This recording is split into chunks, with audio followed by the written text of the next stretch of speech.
বিশ্বনবী ফাতেমারে বললেন, ফাতেমা, আলী কোথায়? ফাতেমা বলল, আপনার জামাই আলী আমার সাথে ঝগড়া করে বাইরে গেছে। বিশ্বনবীর চেহারাটা আগুনের গোলার মতো লাল হয়ে গেল।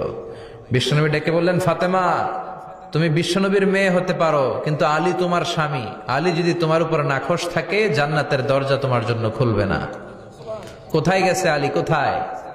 বললেন যে মসজিদে নববীতে গেছে। বিশ্বনবী যে দেখলেন বালির উপরে আলী শুয়ে আছে। বিশ্বনবী মজা করে ডাক দিলেন, ইয়া আবা তোরাব। তোরাব অর্থ বালি, তোরাব মানে কি? বিশ্বনবী ডাক দিলেন, ইয়া আবা তোরাব, মানে হে বালির বাবা আলী, ওঠো। এখন আলী ওঠে না, রাগ করে আসছে।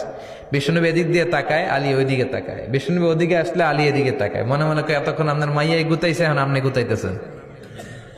বিশ্বনবী যাই বললো, আলী রাগ করো না, ওঠো, তুমি আমার চাচাতো ভাই, আমার ঘরেই তো তুমি মানুষ হয়েছ। ঘাপটি মেরে হাতটা ধরে টান দিলেন। সাইয়েদনা আলী উঠতে বাধ্য হলেন। বিশ্বনবী কারো হাত ধরে টান দিলে ওই